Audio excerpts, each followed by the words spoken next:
portion of our call today, the Senior Solutions Agent Training. I've got Michael Mahalik, Director of Agency Development. My name is Joe Johnson.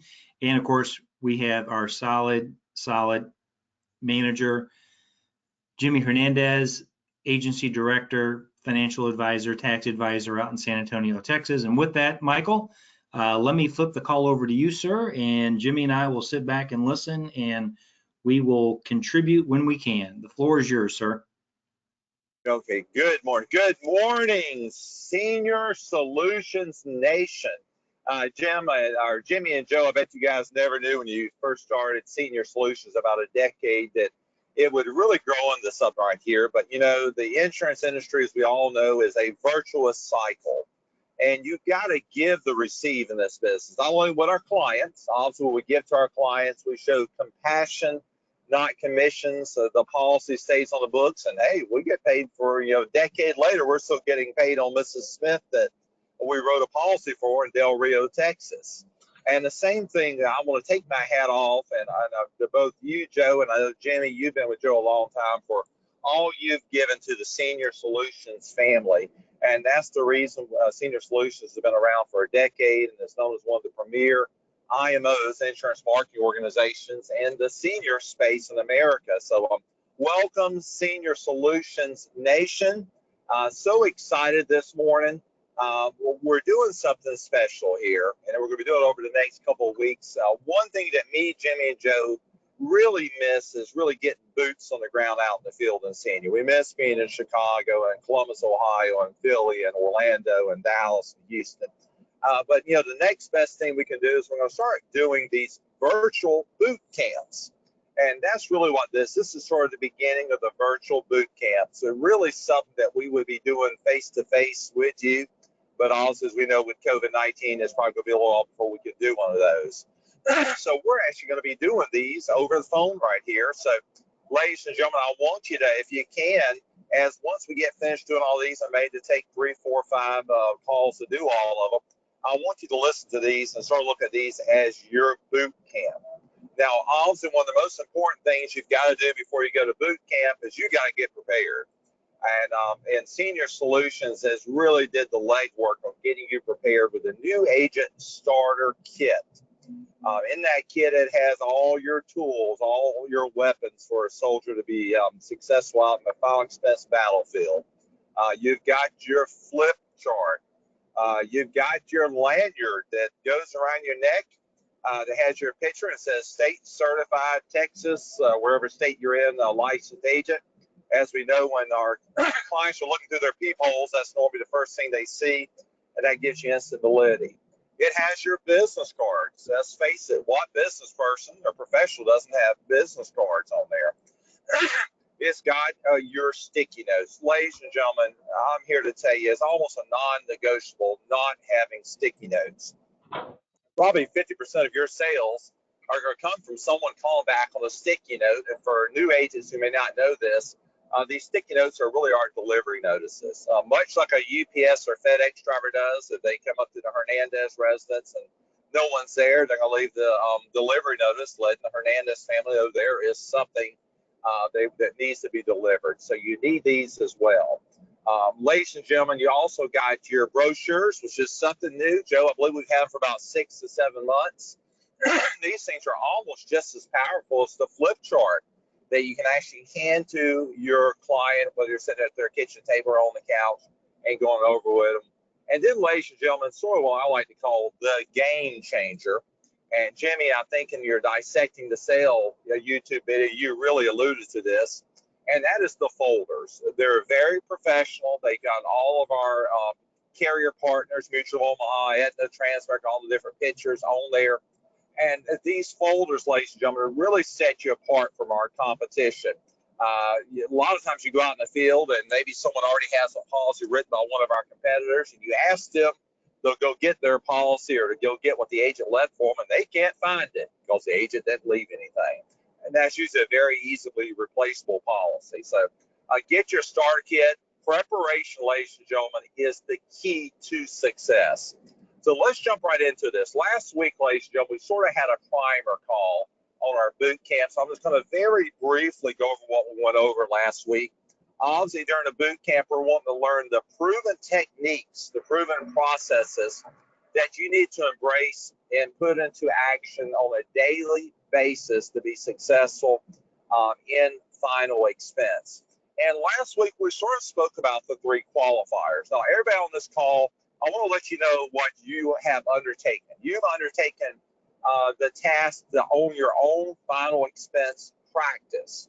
We all know when we ask a doctor or lawyer what they do, they don't say I'm a doctor, they don't say I'm a lawyer, they say I practice medicine, I practice law. Well, ladies and gentlemen, by owning your own final expense practice, you're practicing final expense.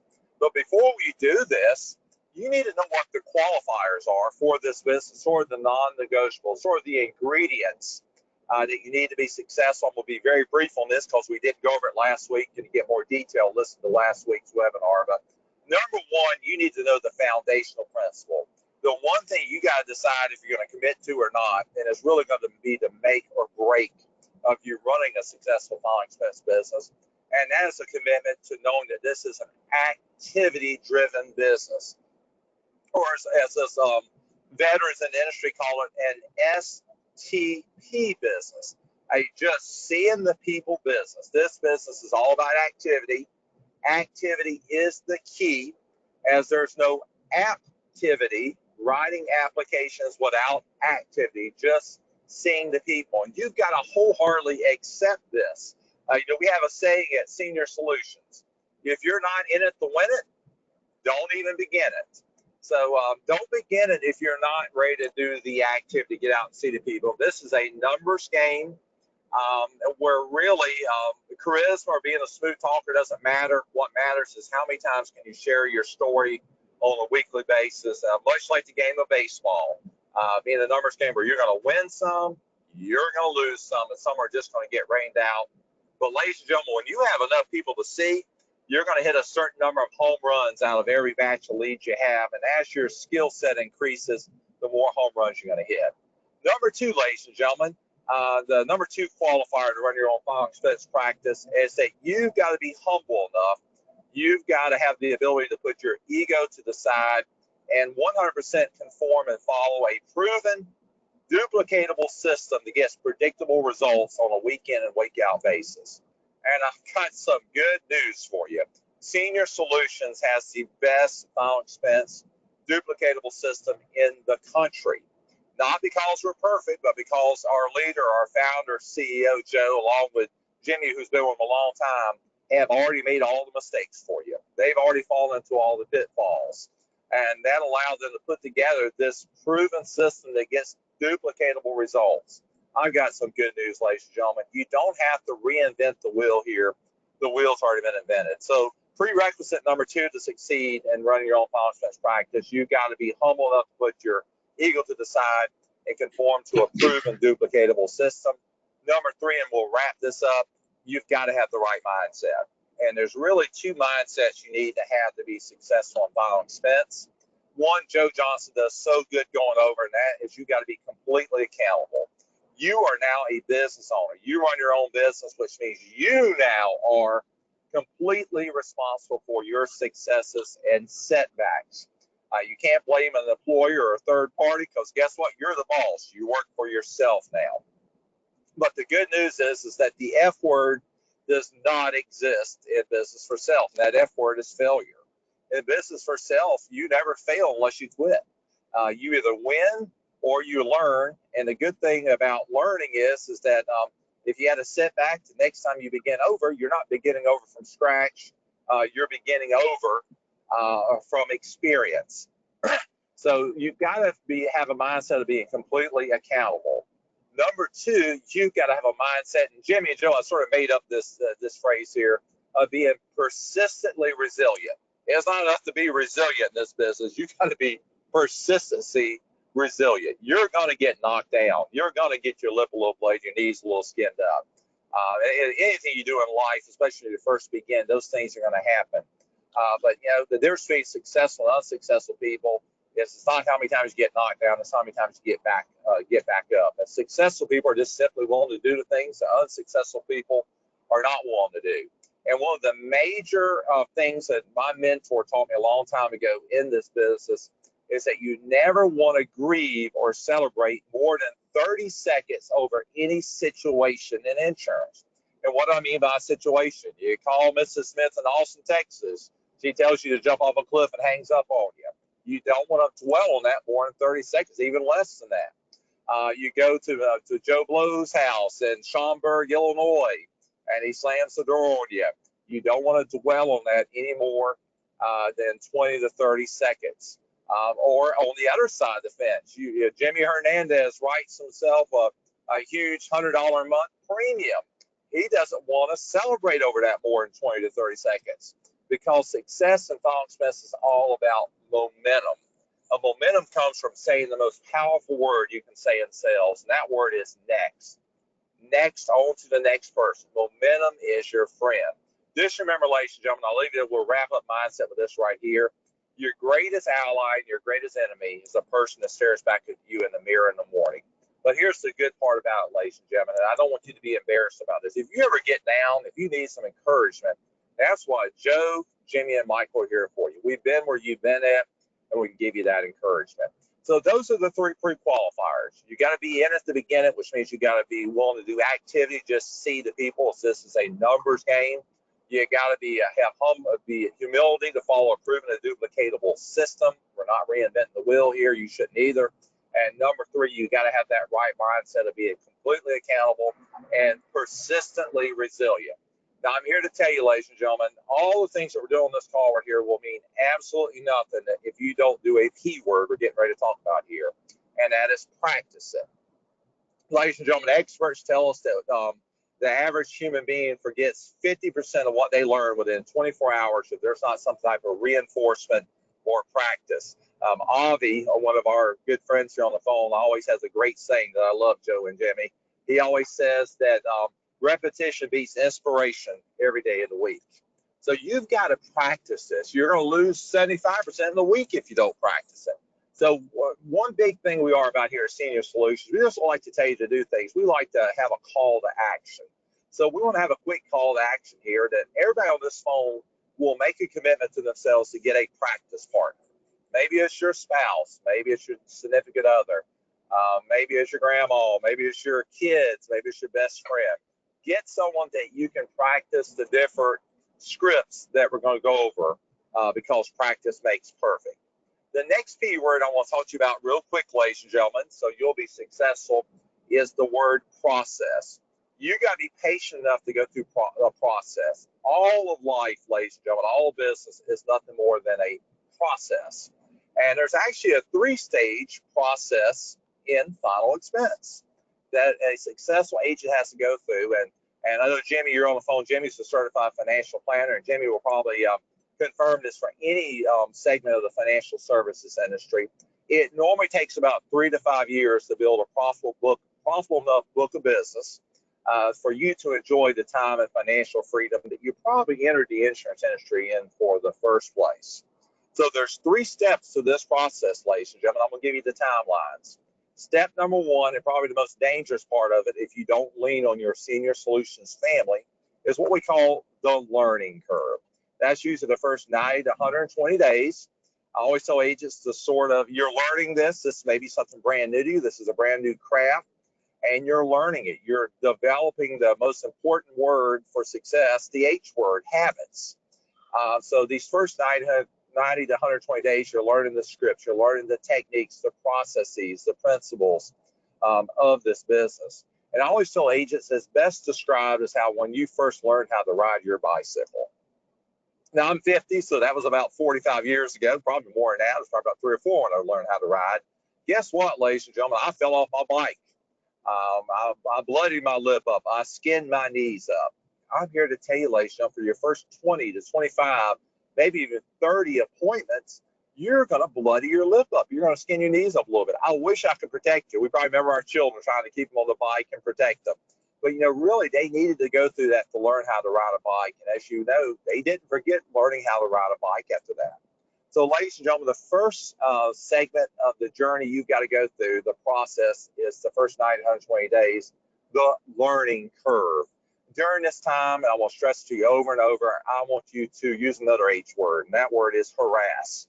harass us, Jimmy, Joe, and Michael. We don't get worried about the people that call us all the time. We get worried about the people that don't call us, especially during the learning curve. When you're calling us constant, that means we know you're engaged. So the learning curve is stage number one. Stage number two, and one of my favorite stages, is what I call the seeing is believing stage. And this normally goes from day 120, once you get to the learning curve, up to the end of month number 9, when you get your first balance of first year commissions and then residuals. Hopefully your upline has shared with you, ladies and gentlemen, that you get paid basically in 3 different ways when you're on the agent side. You know, number one is your upfront advance. That's normally 75% of your annualized premium. The second income stream is a passive stream, which we call the balance of your first year commissions, which is the other 25% that's released in months 10, 11, and 12. And then the third stream is your renewal stream, which you receive in month 13. That policy stays on the books for 13 months. Ladies and gentlemen, the insurance company is going to tell you thank you by paying you a renewal, which you'll receive for the next decade at a certain level, then possibly a lifetime after that. Why this is such a wonderful stage is, ladies and gentlemen, we've all heard about passive income, but it's one thing to hear about passive income. It's another thing to experience it. It's another thing to be making money that at that point in time you're not putting any effort in to make. I think we all know that we can't trade labor for income the rest of our lives. So passive income, what a beautiful thing.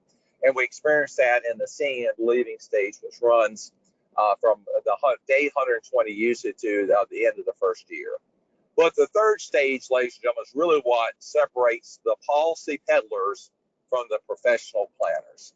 And that is the focus stage. It usually runs from the first year to year 3 or 5, where you build a big enough book of business that you can start enjoying that time of financial freedom. And I call it the focus stage because of what focus stands for. Fixed on course until successful. I've said this a million times, so we'll make it 1,000,001. The tortoise, not the hare, wins the race in final expense. The tortoise, the steady Eddie, the person that works to 20 to 25 leads a week. The person that doesn't go home, say, hey, I got to get 15 appointments a week. I work 5 days a week.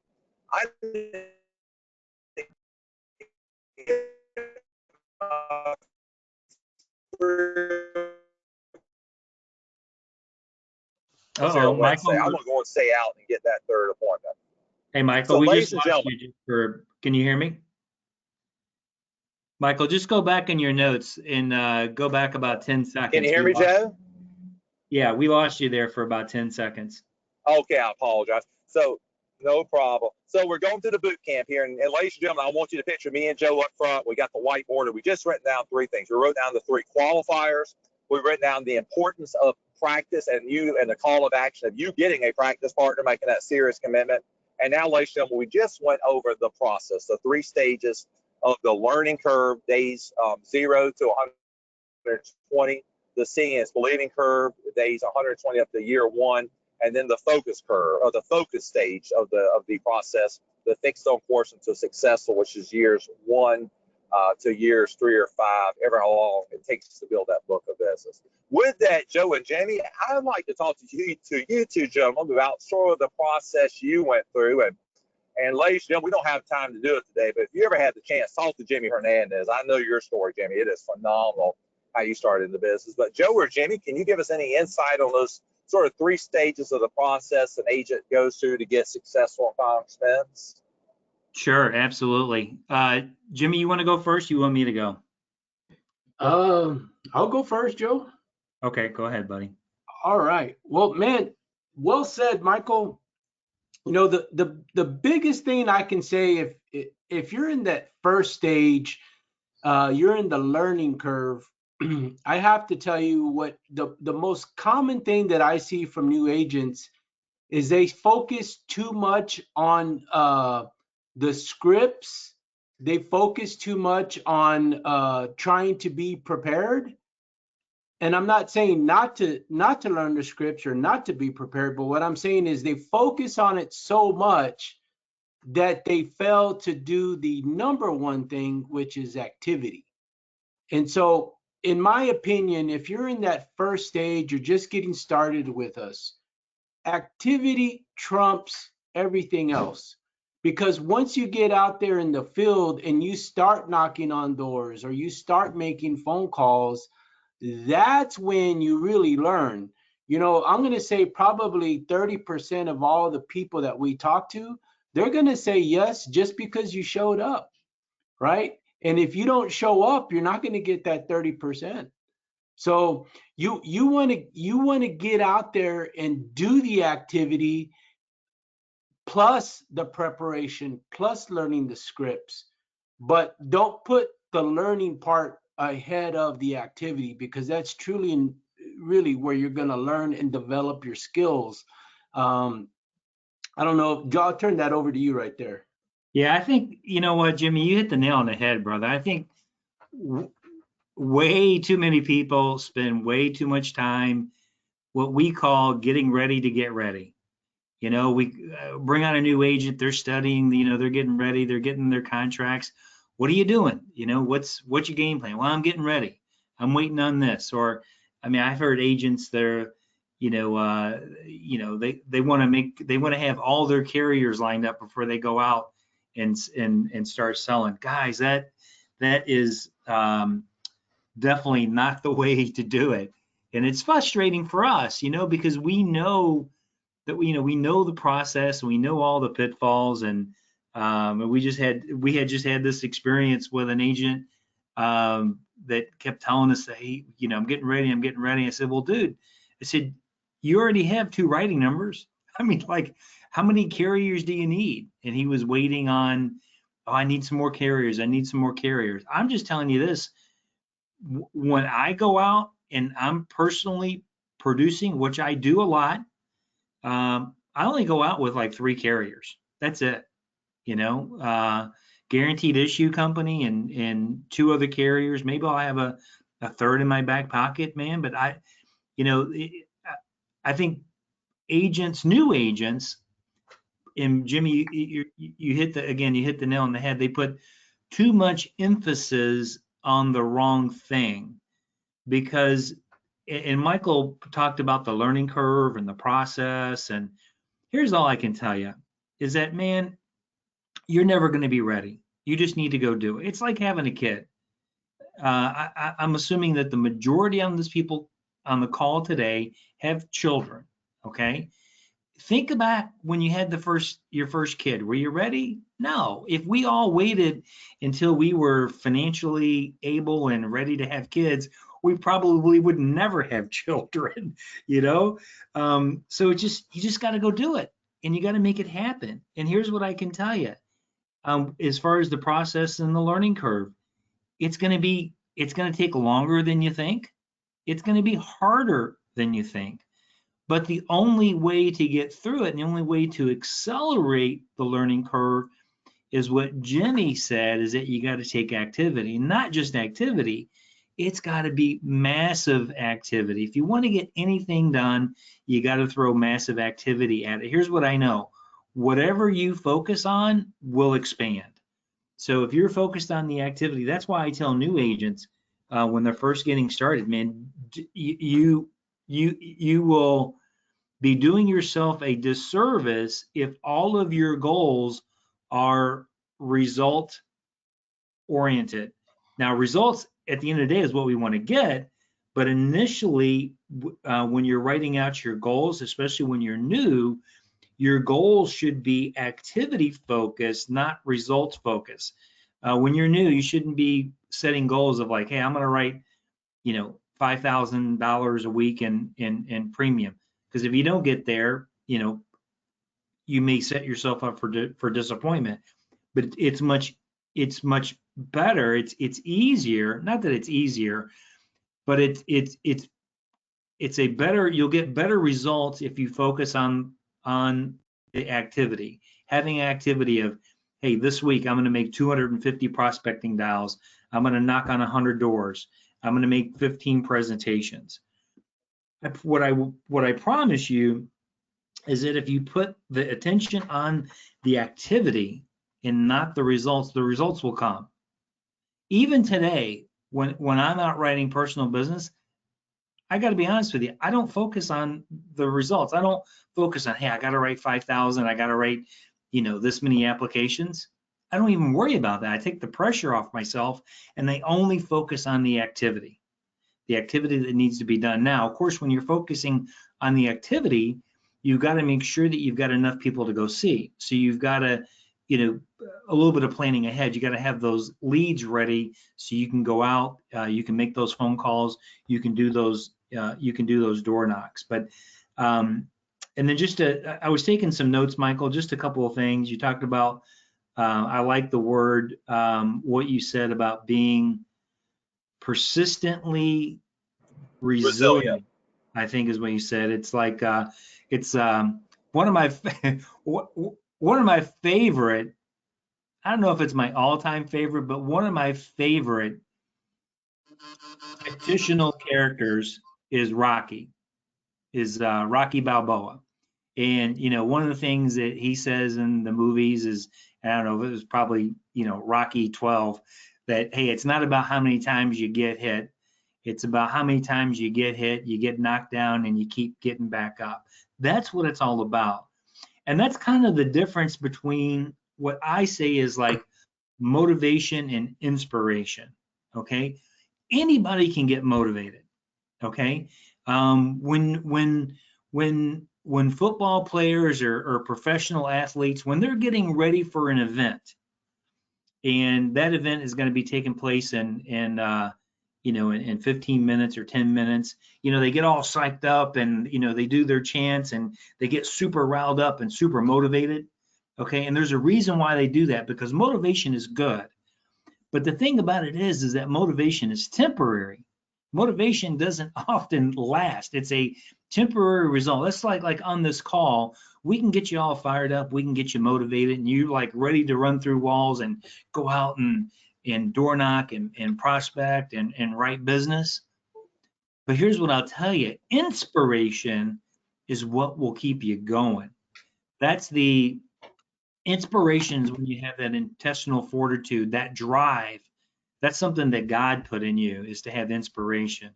Motivation is good, but think about this. Motivation is like spray paint on rust. You can take a car that's all rusted out and you can throw some spray paint on there and it's going to look temporarily. Eventually that spray paint's going to wear off. Inspiration does not wear off. That's being the persistently resilient. So those are the biggest things. And Michael, we'll flip it back over to you, but I think Jimmy and I are both kind of echoing the same thing, is that in the beginning, knowing every carrier by heart, listen, that's not the most important. Is, learning the scripts, being proficient in the scripts. But here at the end of the day, here's the biggest advice I can give you. You don't need to be perfect. You know why? Because trying to be perfect is overrated. Trying to be perfect leads to procrastination. Procrastination leads to doing nothing, because you keep saying, oh, I'm not ready, I'm not ready, I'm not ready. You're never going to be ready. You just got to go out and do it. And isn't that the Nike slogan? Just do it. So you got to be like the Nike slogan, man. You just got to go do it. So with that, Michael, we'll flip it back over to you and let you carry on with the next segment, and then we'll add in content as needed. Okay.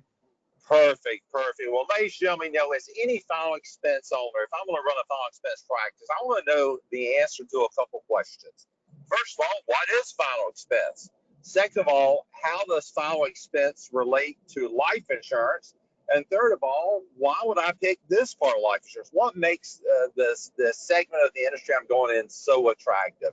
So first of all, ladies and gentlemen, one thing we never want to do is assume, because I've assumed many times in life, I know you know what that did to me. I want to make sure you know what final expense is. Final expense, ladies and gentlemen, is a simplified issue whole life policy. Yes, we know Dave Ramsey hates whole life.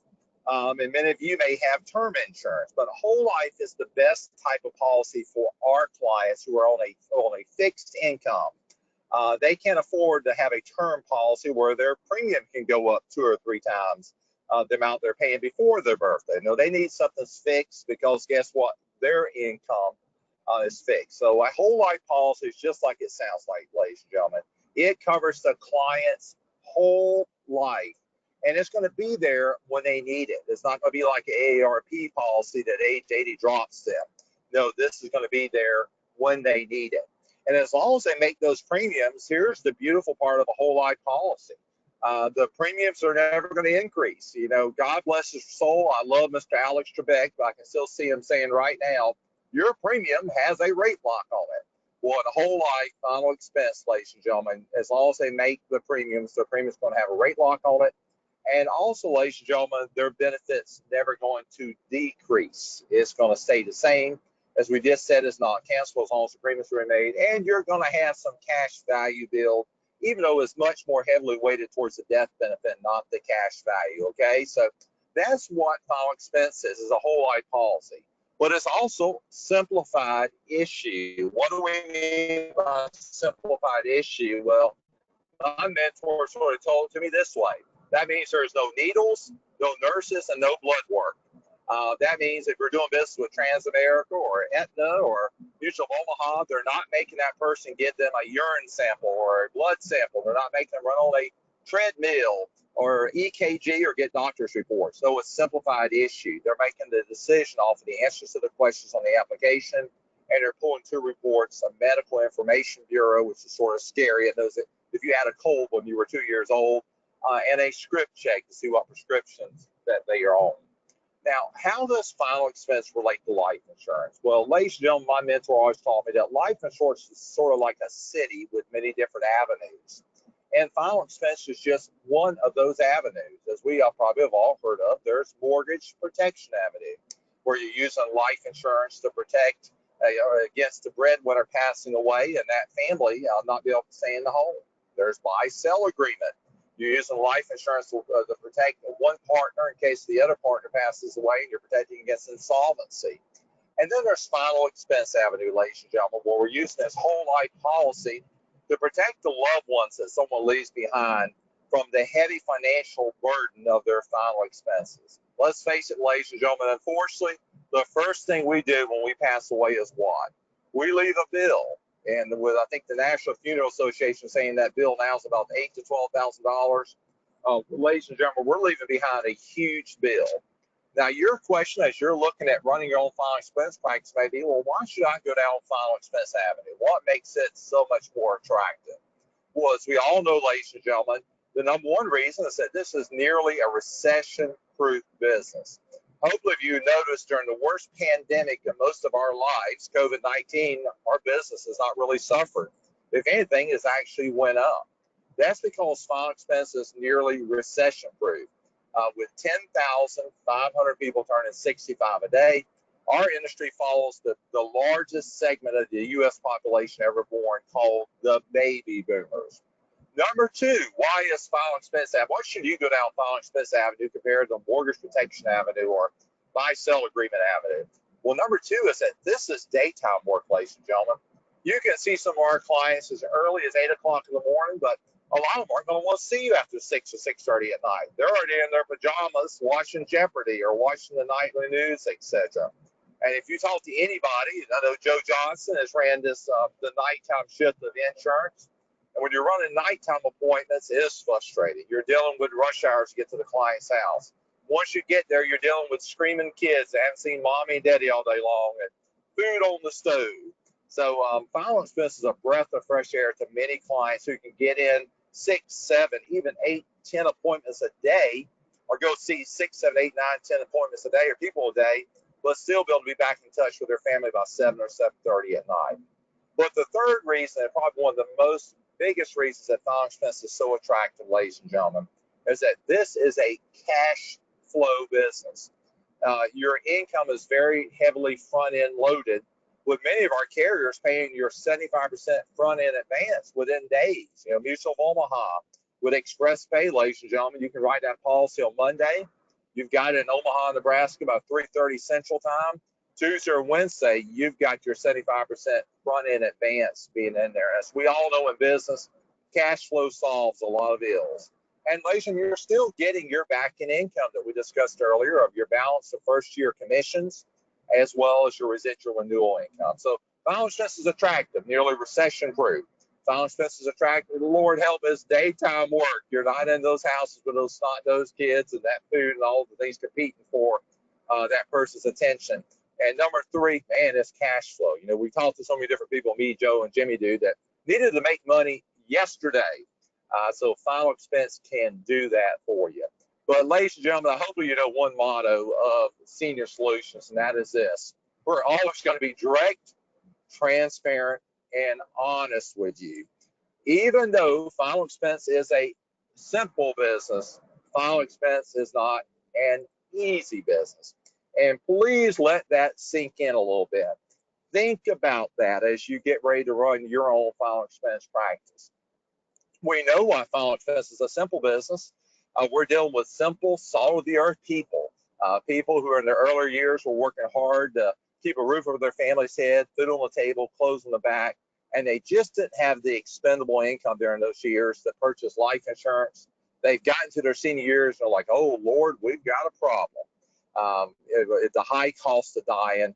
And that's why they're reaching out to us, where they're filling out a lead card or a Facebook card or an internet lead. They want a professional to come out and discuss their solutions with them. As guess what, ladies and gentlemen, whether they admit it or not, no one truly wants their final I love you letter to their family to be a huge funeral bill. I mean, do you want your contribution to your family to be a legacy or a bill? It's also, as we just discussed, the simple business, because we're dealing with those simplified issue whole life products where there's no needles, no nurses, and no blood work. But ladies and gentlemen, why is final expense not an easy business? And please listen very carefully here. This is a lot of make it or break it stuff for your final expense practice. First of all, it's not an easy business because you're dealing with the general public. And if anybody you talk to that deals with the general public will tell you this: the only thing predictable about the general public is that they're predictably unpredictable. The only thing I'll call it constant or consistent about the general public is that they're consistently inconsistent, especially when you're dealing with the final expense demographic, seniors and the low middle income. Ladies and gentlemen, these are some of the most budget-minded people you will ever meet. They know if they have more money at the end of their month or more month at the end of their money. And unfortunately, ladies and gentlemen, there has been a term that has been termed especially for our clientele, and that is professional procrastinators. Ladies and gentlemen, there's a reason they made it to 65, 70, or 75 without insurance. It wasn't because it was not offered to them. It was because they were able to procrastinate and avoid buying it.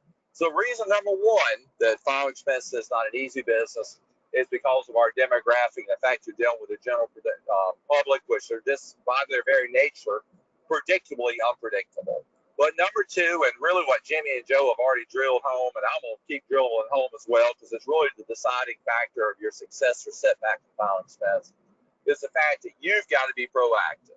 Ladies and gentlemen, Jimmy could put a sign in San Antonio, Joe could put a sign in Chicago in their offices saying 75% off final expense insurance, and no one's coming to see them. Ladies and gentlemen, you've got to go see the people. STP. That is success in this business. You got to go out and see them. If you don't, you will not succeed in final expense. Tony Robbins has 2 leads and Jimmy Hernandez has 30. Jimmy Hernandez is going to write a lot more policies than Mr. Tony Robbins, the Mr. Inspirational Guru, because this is a numbers game, ladies and gentlemen. Where, as we mentioned earlier, you're going to win some, you're going to lose some, and some are just going to get rained out. But it's a fact. You're not going to give a presentation to every lead you purchase. You're not going to write business on every presentation that you make, ladies and gentlemen. But we do have some good news for you. Jimmy and Joe, as I've said, this isn't their first rodeo, mine either. We've been there, done that. And here's normally how this plays out after you sort of get your feet wet and get yourself in the saddle on final expense. And that's normally the 1/3 rule of final expense normally starts playing. And Jimmy, you sort of hit on this earlier about 30% of your leads. Usually 1/3 of your leads, ladies and gentlemen, you're going to write simply because you are at the right place at the right time. As long as you don't say something foolish or tick them off, you're going to write that business. But guess what? You're not going to write that business if you don't just see the people. The second part of your leads, ladies and gentlemen, I don't care what you say to them. You could have a gold brick in your pocket and try to offer it to them. At that point in time, ladies and gentlemen, it's just not the right time for them to purchase Final Expense. And no, we're not going to throw that lead away. It's going to go into our zip code file folder, which we'll go over in a few minutes. And then, ladies and gentlemen, the third group are going to be the leads that are up in the air. That's going to sort of be based on your skill set.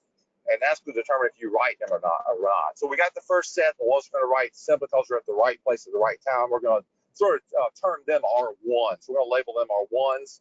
The second set at this point in time, you're just not going to write them no matter what you say. We're going to call them R3s.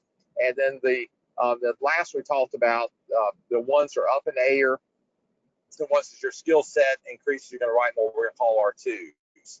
So in Final Expense, ladies and gentlemen, your goal is to turn as many of your 2s, those ones who are up in the air, into your 1s. Now, what are we going to do with that other set, the people at this point in time that just won't let us write business? Are we going to throw those leads away? By no means. Ladies and gentlemen, I don't know how you separate your area. Some people do it by zip code, some do it by area. But say if I was in Northwest San Antonio, and that person slammed the door, they just don't want to talk to me right now, I'm going to put that into that zip code folder. So the next time I'm in that area, I'm going to work that lead again. And what we call that, ladies and gentlemen, is what we call the law of inventory.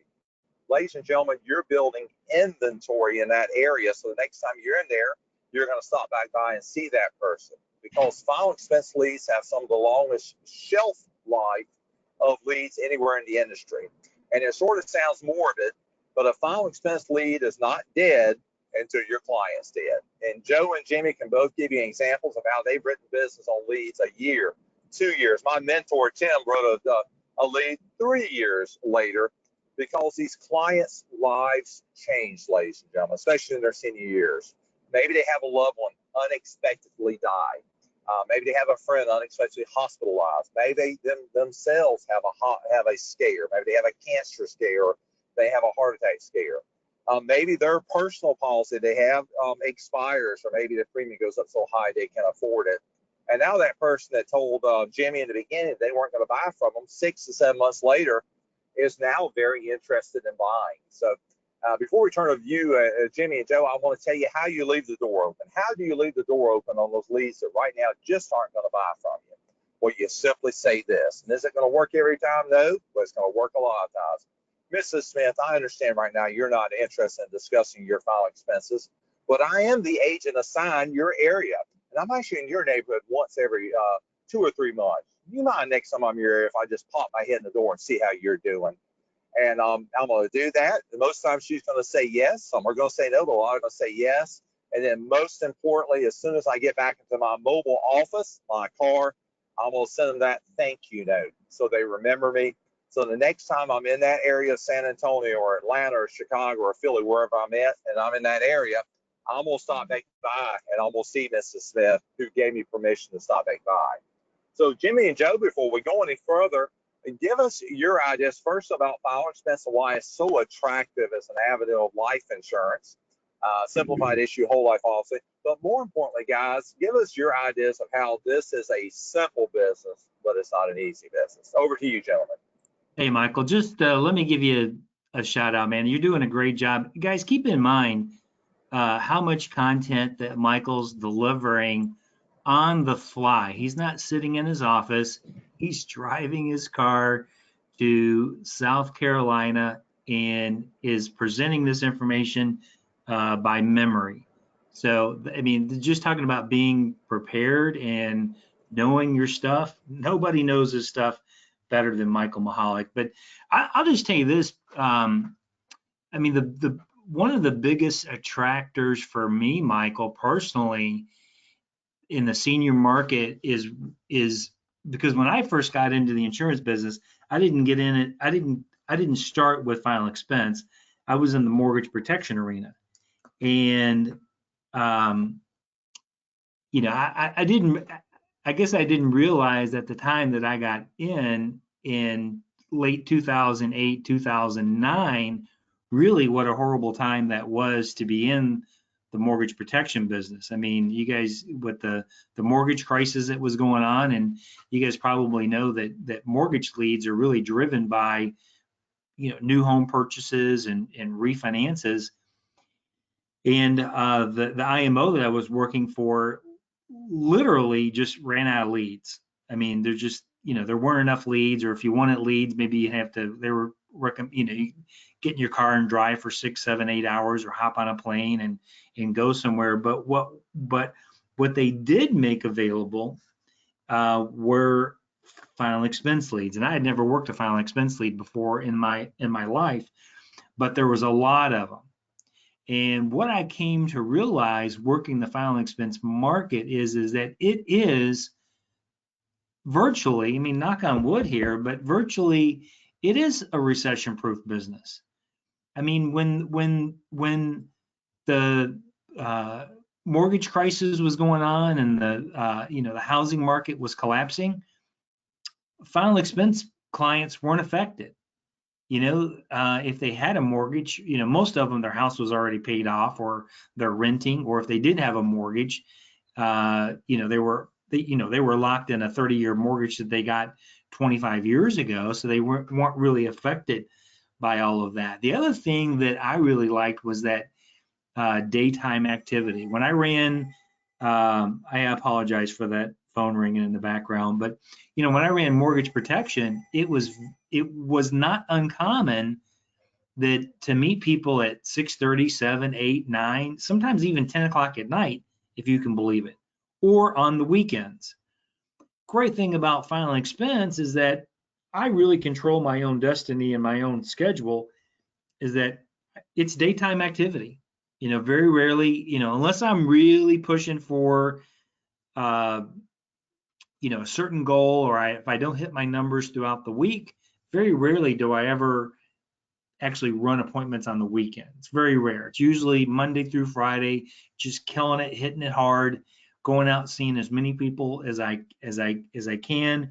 Daytime activity, very few appointments late at night. So those are some of the, I think for me anyway, personally, those were the things that really attracted me to the final expense business. And then even back during 9/11, during that crisis, the people that I talked to, that was before, I wasn't in the insurance business at that time, but the people I've talked to that have been in it for 30 years, same thing, Michael, they said that they weren't affected. Initially, because, my God, what happened? But financially, that the final expense market really wasn't affected by that. And just as you see the ups and downs and the roller coaster that the stock market has taken, the people that we're going out and seeing, for the most part, they're already past that. They've already passed the wealth accumulation stages of their life, and they're in the wealth distribution stage of their life. Most of them are on a fixed income. They're, living off Social Security, maybe a small pension, or, their 401k or whatever it is that they've got. So for me, I'm just telling you, for this simplified issue business, there's nothing that I'd rather do than work in that final expense market. And then what was the second part of your question? I guess, Joe, the fact, I think a lot of agents come into the final expense, and Jimmy, you and me and Joe have experienced it. People are actually doing annuities and some of the bigger stuff, saying, hey, final expense is so simple, this is going to be a walk in the park. And they get shocked by the fact that even though this is a simple business, it's not an easy business. Well, it's not easy because you got to go to work. That's the only thing. It really is an easy business as long as you do the work. If you're, let me put it to you this way, Michael, it's as easy as anything else. It's as easy as selling real estate. It's as easy as selling cars or whatever. There's nothing really that complicated about it. You just got to follow the system. And I think the thing about it is that most agents, I'd say this, a lot of agents, and the agents that I see that really fail in this business are the ones that come in and you talked about this earlier, but they try to reinvent the wheel. They try to figure out an easier way to do it. You know, they don't want to market or advertise. You know, they want to do this, they want to do that. I haven't seen it work. I haven't seen one agent succeed at a high level. I've seen some agents have moderate success, not spending money on marketing and advertising or purchasing leads, moderate success. But the agents that have, our agents, our $200,000 and $300,000 producers are the ones that are consistently on a lead order every single week. And at the end of the day, nobody wants to spend money on advertising, but we do it. Here, just think about this. Of all the people that are on this call, is there anybody on this call that does not know who McDonald's is? My answer, I would guess, I shot in the dark, Michael, but I'm probably pretty certain everybody on this call knows who McDonald's is. Okay? You better believe it. But yet, you cannot turn on your TV. You cannot ride down a highway without seeing advertising for McDonald's. Now, think about it this way. If McDonald's, the largest fast food chain, and I'm going to go out on a limb and I'm going to assume that they have, in the United States, they have 100% name recognition. Even with little kids, by the time a kid is 2 or 3 years old, they know who McDonald's is, okay? But with a company like McDonald's that has 100% name recognition, if they still advertise, my question to us is that why aren't we advertising? Because you told us earlier, Michael, that we're in business for ourselves. This is our business. And as business owners, one of our job is to market and advertise to people that don't already know who we are, so we can spread our brand, so we can get brand recognition. So just think of it this way: wherever it is you live, whatever county you live in, whatever state you live in, ask yourself this question: what's your brand recognition? In your county, how many people in your county don't know who you are? My guess is 99.999% of them don't know who you are. That's the whole point of marketing and advertising, to get you in front of people that don't already know who you are, so you can spread your brand. And through spreading your brand is when you start getting that word of mouth and referrals. I know a lot of agents are like, oh, I'm going to do it mouth to mouth. I'm going to do referral business. Yeah, right. Good luck. Who's that worked out for? Not very many people. Now, I'm not condemning that. I'm a huge advocate of getting referrals, but if that's going to be your only source of advertising, I'm here to tell you, you've got probably a greater than a 95% chance that you're going to fail in this business. So the easy thing to do, and the shortcut, if you're really looking for the shortcut and you're looking for the easy way to do it, the easy way to be successful in this business is to advertise your business, marketing and advertising. We call it leads. So we outsource. I'm not a marketing and advertising specialist. So what do? I outsource it. And of my years of experience in the hundreds of thousands of leads that I've purchased and the clients that I've gone to see, I can tell you unequivocally that the best marketing source is old-fashioned, is direct mail. Like, that is my go-to. So, and I think let's let Jimmy talk for a minute. But Michael, what I think you've done a great job, but for the sake of time, let me give the last 2 or 3 minutes to Jimmy, and then let's wrap up our call, okay? Sounds good, sir. Thank you, Joe. Jimmy. Yeah, Hey, buddy. I'm proud to say that here in San Antonio, the Senior Solutions brand is a recognizable name. I don't know how many times I have a new agent. They go to somebody's house on a lead and they heard of Senior Solutions, or they'll find a folder or a business card. I mean, we've been humping it for the last few years. So Yeah. I mean, you can build that brand. But I wanted to touch on a couple of things. So I'm going to tell you why this is hard, Mike, because you asked that question, right? It's hard because when you first get started, doing things that are outside your comfort zone is hard. And that's the only reason why it's hard. And I'm going to get specific on that. If you've never made phone calls, you never done any sort of telemarketing, making those telemarketing calls to set up an appointment off a lead, it's hard because it's outside your comfort zone. If you never knocked on a door before with a lead, it's hard because that's outside of your comfort zone. So the only way to get over that and to become comfortable with it is to do the activity. And that's why activity is so important. Now, I can tell you this, I've had previous jobs where I was in telemarketing. So I'm very comfortable on the phone. That was not my issue. My issue was knocking on somebody's door.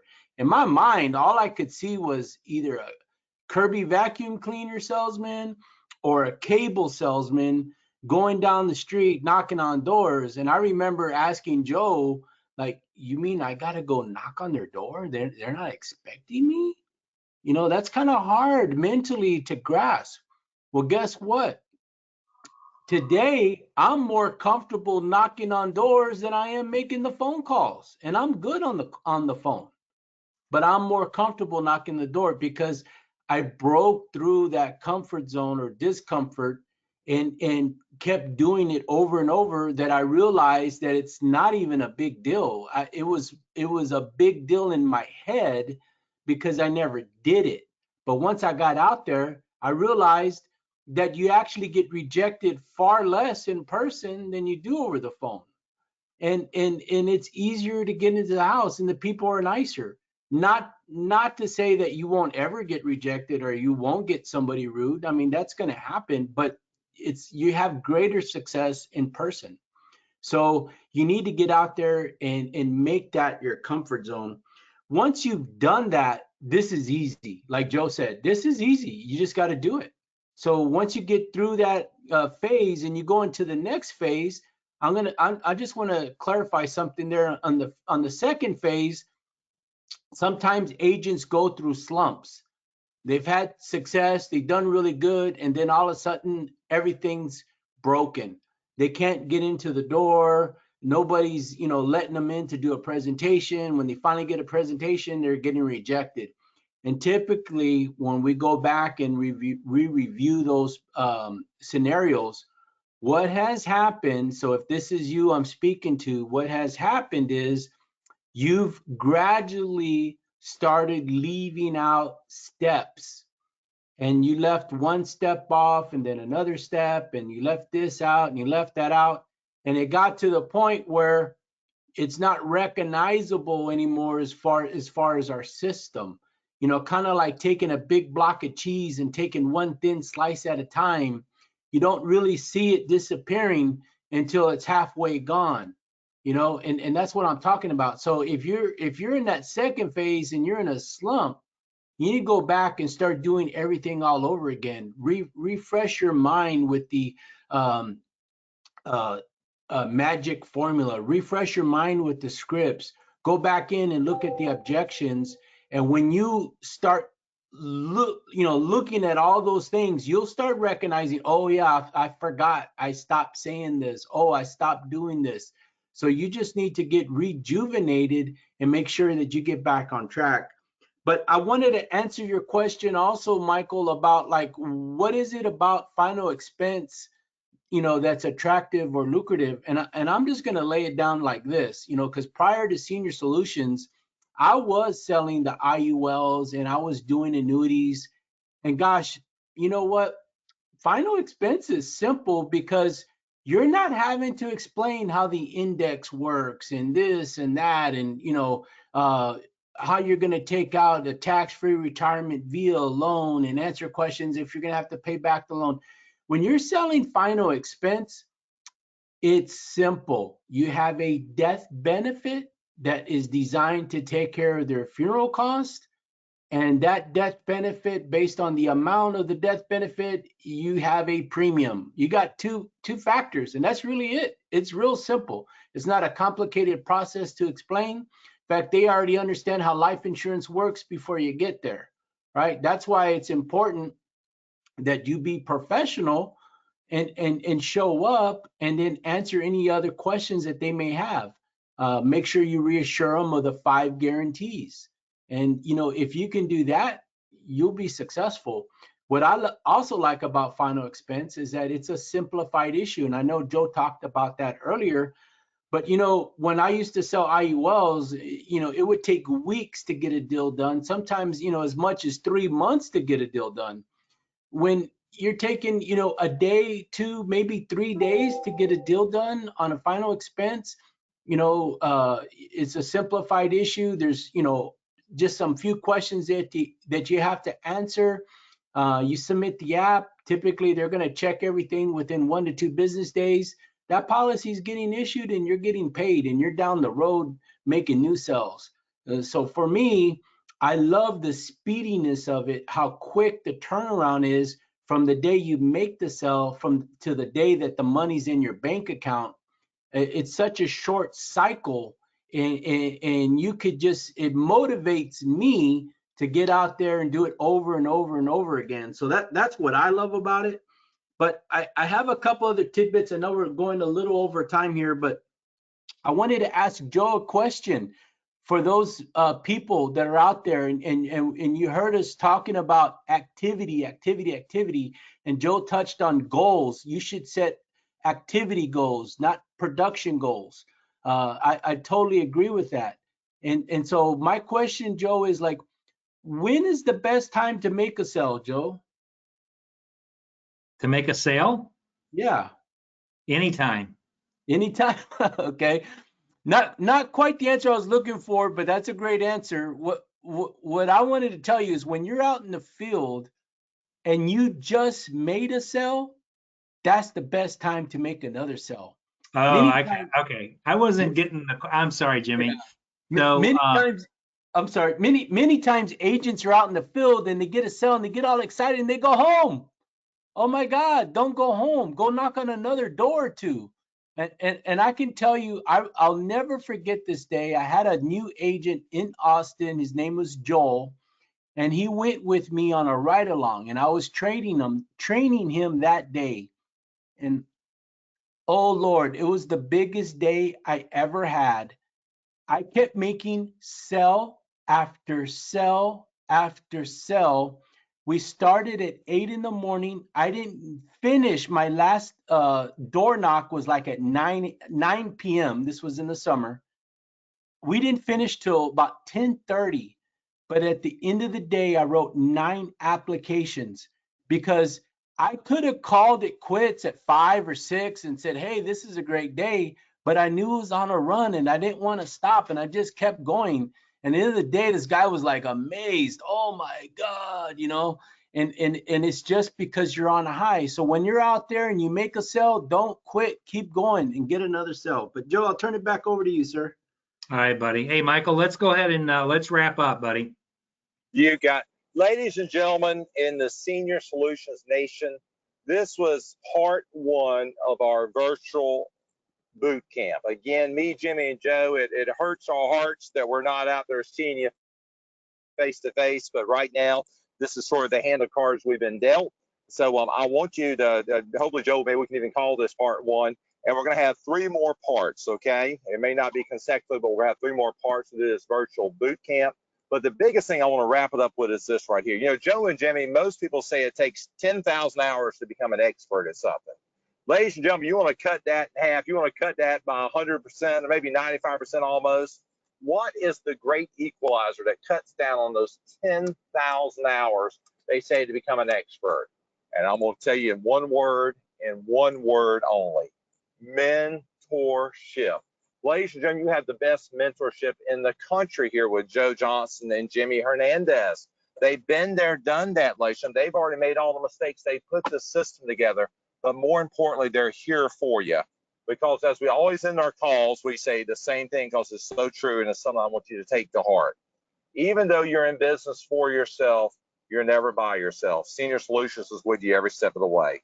Thanks, Jimmy. Thanks, Joe. Everybody have a wonderful Turkey Day and Thanksgiving. Think of all the things that you're thankful for, and I'm thankful for the Senior Solutions family. Thanks, Jimmy and Joe. Back over to you. Take All care. right, brother. God bless. Take care, everybody. Bye-bye. Bye-bye.